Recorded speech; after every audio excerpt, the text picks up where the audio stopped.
Welcome to the Havas session for the IAA Global Conference looking at Creativity for Better. We're here to talk about the impact of creativity, and I'm joined in London by our Global CSO, Mark, and from India, Bobby, from Germany, Eric, and in Chicago, Myra. Welcome. Now, what's interesting about this topic, about the whole way we think about creativity, is that here at Havas, we've developed a series of studies, and we've had the 12th iteration of our study this year on meaningful brands. And that study threw up a whole mass of content with regards to how people are feeling and the disconnect between what they want from brands and what they're actually being delivered. And I think what's important is to set the context of that before we go into more of a Q&A session. So Mark, can you give us a bit of a flavour of what the Meaningful Brand Study is all about? Great, thanks Tracy. Yes, of course I can. So look, our most recent Meaningful Brand Study has thrown up some really challenging insights for the agency and marketing community, so much so that we've called it the Age of Cynicism. This year we wanted to focus the study on the shift to purpose. It's become the biggest macro trend we've seen in the industry over recent years, driven by a new set of expectations, a new sense of corporate responsibility and transparency, and new stakeholder activism, which has definitely been on the rise around the world. A lot of brands have begun to put purpose not only at the heart of their brand, but at the heart of their communications and marketing. And we wanted to see what, if any, effect this was having on consumer perceptions. Now, our study is in its 12th year now, as Tracy has said, and each year we interview a huge number of people who discuss their interactions with thousands of household brands. It's global and representative of nearly all major industries, so the data you'll see over the next few slides is top line, but representative of the averages across the sample. As I said, there's some really challenging data in the study, not least the way people feel when it comes to purpose. That the lived experience just isn't matching the promises that people are hearing, with 71% of consumers stating they're tired of brands' empty promises. So immediately we can start to see a disconnect and tension in the relationship. Now, if you double click on this particular statistic, it reveals that within that, the case is that only a small number of people, around a third, feel satisfied with the brand's actions to make the world a better place. And the same feeling that brands are being transparent about their commitments and promises. So if you think about it, that's 2/3 of people who don't feel like brands are doing enough. And that's a really big deal. Now, where is this coming from? Well, we needed to understand this disconnect, and why people felt this way, because these are very strong sentiments. So if we look now at the piece of important context, we can see that most people around the world feel that there is a crisis in the social institutions around us, whether that is public health, the economy, politics, and the environment. So here's the rub. On the one hand, we're hearing that brands are getting involved in these societal and systemic issues through purpose, and they're hearing from brands that they are making the world a better place. Yet the world they are actually experiencing and living in is going in the opposite direction. Their own personal experience is that the world is getting worse, not better. Now, a big part then of this issue is around tangibility and proof. People definitely want brands to act. 73% they're quoted saying that brands must act now for the good of the planet. But communication seems not to be enough, or rather it's not good enough to advertise your purpose. You have to actually do something. And it's action on the things they need, and it's action now that they're looking for. This statistic runs directly into how fragile people are feeling about the world around them right now, and how much they want support and help, with 77% saying they are looking for support in times of crisis. Truth be told, though, only 40% believe companies are working hard to improve the quality of life and well-being. So you can see this tension coming out around purpose all the time. When companies and brands market their purpose and make big claims, it rubs up against the actual lived experience that people are having. And there's this gulf, a shortfall, if you will, not only in transparency and authenticity, but in tangibility and proof. People just aren't experiencing purpose. They're only hearing about it in advertising. And advertising is really a medium for instant gratification. Marketing has trained people to expect an instant hit, to wash whiter, jump higher, clean brighter, feel better. That's what advertising does. So using it to make a big claim or a longer-term promise seems to be falling flat. Now, if we then look and see the impact of this on brand trust, and it's hypothetical at this point in time, the last few statistics do seem to point that the fact that this shift to purpose is actually and potentially having a negative effect on whether people think brands can be trusted, with less than half agreeing. And then we break that down globally, and it's really fascinating that in those markets where communications are at their most mature and where potentially consumers are more sophisticated and knowing, and where purpose may well be more at the center and more central a theme, well, in those markets, trust is an all-time low. And so that's the theme of the story, really. We're definitely at a really pivotal point between how brands relate to consumers. And it's clear to me and clear to us that our business has got to think much more deeply about how to live with purpose and make a difference, but also rethink the role of advertising in all its guises. It's not to say that purpose is wrong, but we need to think about how, where, and when you communicate it, because business is more under scrutiny than ever before. It certainly raises some real questions about where we go from here. And I think what's interesting about a global study is that it makes assumptions and it gives indications across countries, across boundaries, across different ways the society is behaving. So Myra, when you're thinking from a global perspective, and out of Chicago and North America, we do a lot of work that is global work. How do you approach that thinking about building ideas that transcend those different borders and actually lives up to delivering that purpose piece? I'm a child of the 70s, and my parents were big fans of JFK. So growing up, it was always kind of that message of what unites us is much greater than what divides us. Because, at the end of the day, we're all humans. We have the same basic hierarchy of needs that have to be met. So I think there's always a possibility for a brand to find a great big universal idea that can cut through, even in the age of cynicism. So I think I'll talk a minute about the Baby Bell campaign, Join the Goodness. I think it's a perfect example of an idea that speaks to all ages and pretty much every nation. And for years, it is a global brand, but their work was a bit fragmented. They wanted to bring it all together, and they wanted an artfully crafted and engaging story to communicate that Mini Baby Bell is 100% real cheese made with simple ingredients.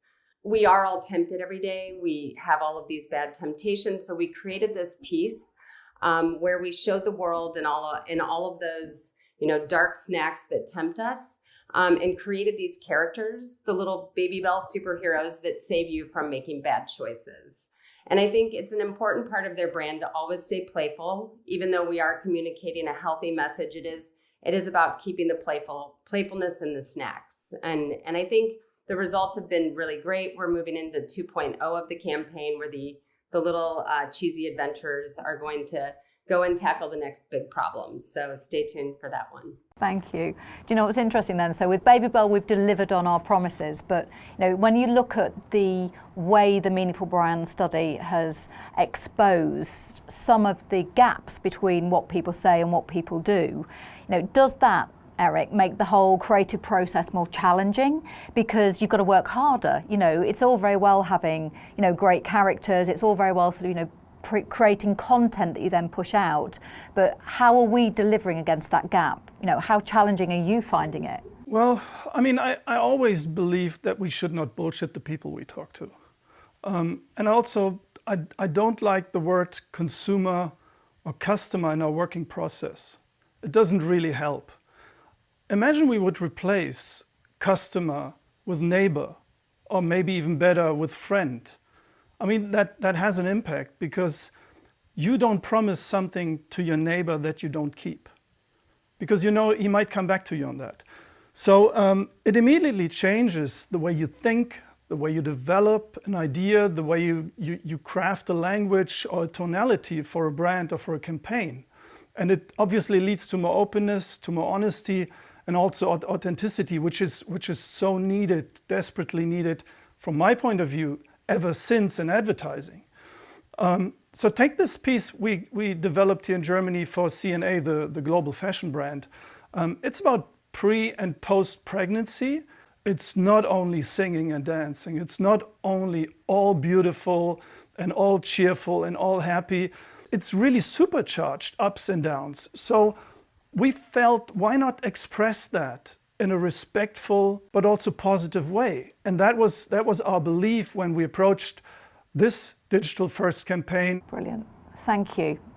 Do you think, Bobby, that whole concept of the way brands understand neighbours, customers, do they understand the level of cynicism, the level of need, the way that consumers want to be treated?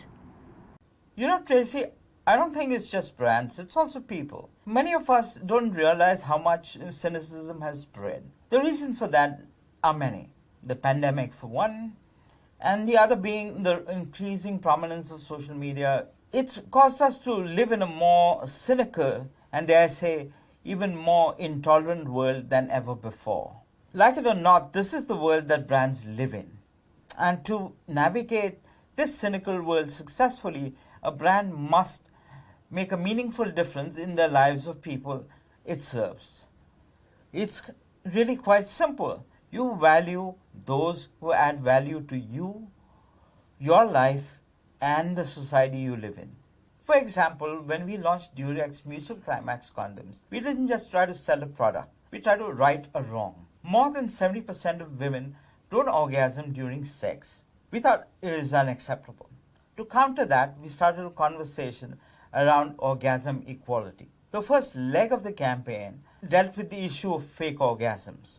To our surprise and delight, women and men joined the conversation in droves. Surprising because talking about sex openly is taboo in India, which is kind of ironic considering that us Indians invented Kama Sutra in the first place. Thank you. I'm going to move on from the Kama Sutra and into one of the points that you made, which was around making a meaningful difference. Because, when people say making a meaningful difference, to be perfectly honest, 9 times out of 10, there is this assumption that it's about CSR, and that's what it is. And actually, Eric, do you not think that, CSR, it isn't just about CSR, but equally, isn't the obsession about sales? It's about ROI, it's about delivering results. So how do we make sure that we deliver a meaningful difference, but we also create effective change? I think the Adidas example is a wonderful, contemporary, perfect example of a meaningful brand work. Because it taps into culture as much as it taps into the zeitgeist. It's extremely relevant and it takes a stand, it takes a point of view. And I think that's exactly what people expect from brands these days. So for their new inclusive swimsuit collection, they not only advertised their new product range, but what they did is they identified and tackled the problem of women, especially in the Middle East. And it's astonishing, but up to 90% of the women in the region, they don't feel comfortable swimming in public. So they built this massive billboard at the beach, which was actually a pool. And they collaborated with women, and now it really gets interesting, with women of all shapes and colors, of all skin types, of all religions, of all, let's say, fitness levels. And these women, they acted as ambassadors, but not only for the brand, but for self-confidence. And as a creative, I was super impressed by the power this ad conveyed, especially because it is so unbelievably respectful. And I mean, in the end, it's just a transparent pool at the beach. But when you see it with the message, when you see the women and you see how self-confidently they acted, it really leaves you speechless for a while. And I think on top, back to your question, on top, the team in Dubai, Joao and the guys, they used all the digital firepower to not only make sure that everybody saw the stunt, but they used all the channels, they used all the media, so that the idea traveled into all the channels and into the stores and into the shops, online or offline. And I think that's just how it needs to be today, and that's what people expect from brands. It's amazing work, I mean, I have to say, and that's come out of the Middle East. Yeah. And I think that in itself is a huge accolade to the way we're thinking differently. I'm going to be slightly cheeky now, because I cannot resist this question. So Myra, we've sat here, and I know this is a cause that's very dear to your heart and very dear to mine, but we've talked a lot about this whole thing about creating change and making sure that our brands deliver in a certain way and creating a meaningful difference. You are one of the few female creative leaders in the world. We've got a fantastic individual, Vicky Maguire, here in London, who is also one of the strong creative leaders who are women, but there aren't many. Do you think that as an industry, we can start making brands to deliver in a certain way without having first fixed some of the fundamental problems within our own industry? And the representation of women is absolutely critical. Well, yes, I'm always going to say I can solve my clients' problems before I solve my own.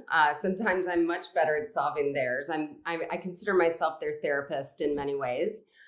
But, you know, I think as we've heard Eric and Bobby speak about female orgasms, female empowerment on beaches in the Middle East, I mean, I think everybody is pretty much devoted to trying to increase representation of and be more authentic about the struggles that women are having.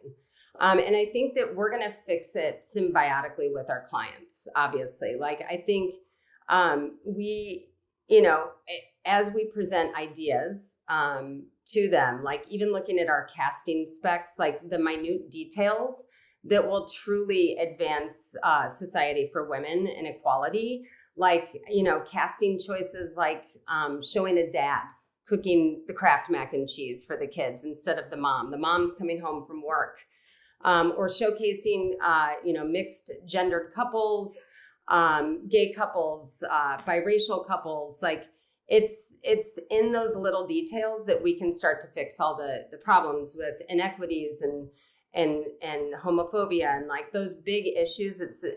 It's time to fix. And I think society's demanding it. And advertising's always sort of, or should be, a reflection of what those trends of today are. Thank you from everybody in India, Germany, and in North America, in Chicago. Really enjoyed this. But before we finish, I would really like, Mark, for you to go, right, okay, so what are the big takeouts across the study and what does it actually mean? So look, we've talked a lot about the Age of Cynicism. I think, you know, in reflection on what's been said, I think in response to that, it's all about the age of action. So we wanted to give some guidance really on how brands could be more meaningful right now in context of some of the areas of action. The first being a sort of back to basics approach to advertising and marketing. We've talked about it, and that is to focus on making people's lives better in the here and now. You know, so a shift from thinking about purpose as some distant or long-term lofty goal to address it through the lens of what people want and need right now, whether that's giving people peace of mind or helping them to feel happy and entertained in their everyday lives. It feels like people want brands to make things better now, okay? The next thing is, when it comes to the broader ESG topics, which are more thorny or more complex, we have data that tells us that consumers will vote with their wallets if they feel a brand is doing more and taking a stand on things like the environment. And if you build a reputation that your business will go above and beyond, then people really will prefer to buy from a company that regularly puts their purpose into action. Again, doing, not saying, is the key here. And then we think about product, and to go a little further, we can also see from the study that people are ready to lean into sustainability in quite a significant way. Now they state they're prepared to buy fewer but better, and one could argue more premium products. Now again, this might sound obvious, but showing innovation and how your products are the manifestation of your sustainability strategy will undoubtedly pay off in the longer term. And the final piece, we've talked about authenticity a great deal. You know, this chart really tells us to watch out for woke washing, because people want businesses to act in an authentic way by focusing efforts on the areas where they can have the biggest and most significant effect. In short, people want businesses to start at home, so to speak. Pulling this all together, we can draw some very, very broad learnings and things to take away from this. This is about making purpose personal, making it affect people in their here and now in their lives. It's about creating conversation that proves you're delivering immediate, tangible benefits to people's lives. It's about recognizing that advertising is about instant gratification, not long-term targets or lofty goals or long-term intentions. And it's about don't jump on the bandwagon, act with authenticity, start at home, and fundamentally don't say in order to make a more meaningful difference. Thank you. Thank you very much.